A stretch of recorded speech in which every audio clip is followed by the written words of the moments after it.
The symbols of atomic energy are becoming increasingly familiar to all of us in this age of the atom. Inventions pertaining to atomic radiation, like the nuclear reactor these technicians are working with, are bringing scientific achievements undreamed of a few decades past. Particularly promising are the advances being made in the biological sciences through the application of the atomic elements made radioactive artificially in the nuclear reactor are frequently used as sources of such radiations. In the metal cylinder coming out of this nuclear reactor is one of these elements which has been bombarded and now contains a radioactive isotope. Such radioactive isotopes are among the newest tools to be applied to problems in biological research. Sometimes the scientist wishes to observe the effects of the radiations themselves. Alpha particles, beta particles, gamma rays, and neutrons are some of the most familiar kinds of radiation. Gamma rays are particularly useful in the study of living things. Gamma rays, like other kinds of radioactive energy, affect living cells.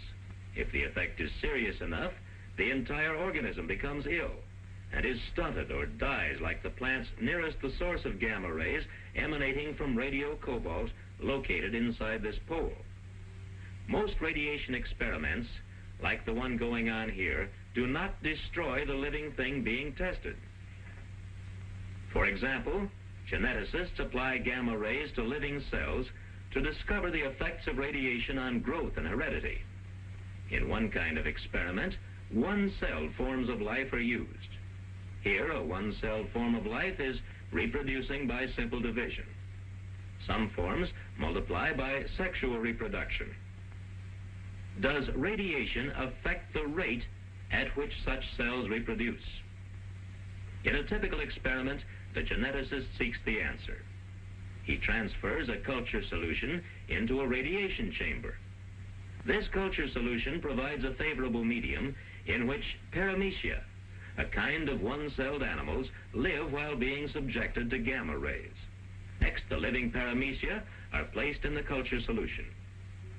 They may be irradiated in a lead safe like this. Inside is a source of radioactive cobalt that releases gamma rays. After irradiation, the paramecia are carefully observed under the microscope so that the number of cell divisions can be counted. The geneticist finds that the irradiated cells do reproduce faster than cells that have not been irradiated. Future generations of paramecia will also be studied to see if the effects of radiation are transmitted from one generation to the next. Experiments using radioactive elements are being applied to larger forms of life as well as to single-celled forms of life. Here, corn plants are the subjects of experimental work. Gamma rays, released by the radioisotope cobalt located within the hollow pole, are affecting cells of the corn pollen. Experiments are also conducted in special indoor plant growth rooms like this one, where they can be controlled even more closely than is possible in the field. The plants in this growth chamber are being subjected to gamma rays released from a radioactive element inside the lead container. The problem is to discover how this atomic radiation may affect the hereditary characteristics of living things. That is, how do radiations affect the tiny units of cells called genes that transmit hereditary characteristics? The genes are represented here as bead-like bodies attached together in chains. Every living thing inherits its characteristics from the genes of the parent cells that have gone before and passes on similar characteristics to its descendants. Atomic radiation interferes with the normal process by breaking apart the chromosomes which carry the inheritance genes. In this way, radiation affects inheritance.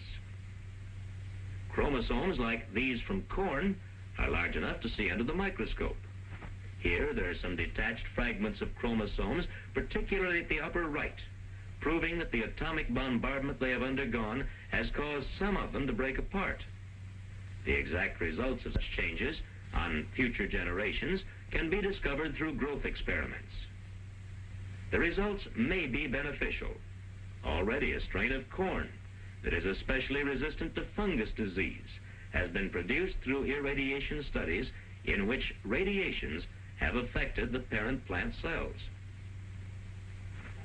Scientists use radioisotopes in another entirely different kind of experiment, the tracer study. In this kind, they try to avoid any effects of the radiations themselves. For example, in this experiment, plants called algae are being given radioactive carbon dioxide in order to study the food-making process carried on by their cells. Here is another research project in which radioactive carbon dioxide is used. The plants in this special greenhouse live in an atmosphere rich in radioactive carbon dioxide. Radioactive carbon dioxide is piped into the greenhouse. One objective is to produce quantities of radioactive plant products such as drugs, which can be used in experiments that may lead to improved techniques of diagnosing and treating some human diseases. Animals as well as plants may be the subjects of research using atomic radiation. Studies in nutrition often depend on the use of rats. Here, the experimenter uses a rat that has been fed radioactive table sugar. The experimenter places the rat in a special container where all of its waste products can be collected for analysis. By knowing how much radioactive sugar was fed and how much radioactive waste is given off, the physiologist may discover more facts about the chemical processes that take place when a carbohydrate is digested and used. Similar experiments may be performed to study the use of proteins, fats, or other types of food.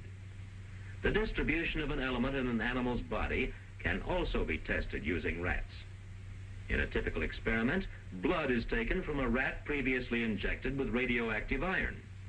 The blood will be tested for radioactivity to find how much of the radio iron is still present. To do this, the iron is removed from the blood sample and electroplated onto a small metal ring called a planchet. The amount of radio iron that electroplates out on the planchet can be exactly determined by using radiation counting equipment. Based on such experiments, the dosages and techniques of using radio iron for treating disease may be perfected. Much of the research in biology is done in the hope of contributing to the welfare of humans.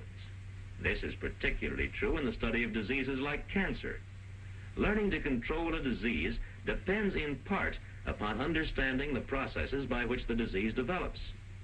In cancer, animal experimentation is especially helpful. Experiments are planned to study how cancer develops. To do this, cancer may artificially be induced in animals through excessive exposure to radioactivity. Here, beads containing a radioactive isotope are strapped to the rat's body. The radiations released cause the rat to develop cancer. Other experiments are devised to study techniques of treating cancer. One technique employs the cyclotron, a machine that can produce a stream of extremely fast-moving atomic particles. In this case, a beam of radiations called deuterons is used. The treatment is given in a specially shielded room called a deuteron cave. The treatment depends upon focusing a narrow pencil-like stream of deuteron particles on the tumor. From time to time, the rat is turned so that the tumor is affected from different directions. The tumor receives a much larger amount of radiation than any of the surrounding tissue. In this way, the effects of radiations can be beneficial to the organism as a whole. Experiments of this type seem promising, but such treatments are not applied to humans until they have been thoroughly tested on animals. Radiobiologists use sources of radioactivity for internal human use as well as external use. Here, a liquid containing a radioactive isotope is being prepared for human use. Radioactive atoms in the solution will attack the cancer from within the body. Safeguards are continually being perfected to avoid damaging the healthy tissues of patients or those administering the treatment. Since atomic radiation improperly used may be extremely dangerous, much research has been done to discover the most effective protective measures.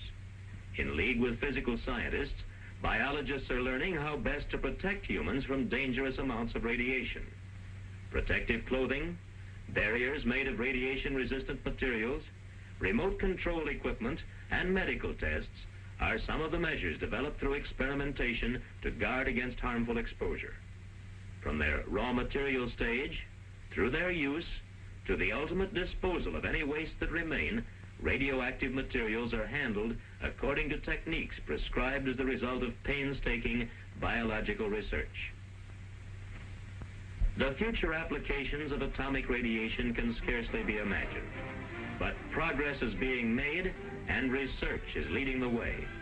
And in this research, the biological sciences continue to take their place in the ongoing pattern of achievement by advancing man's understanding of life itself.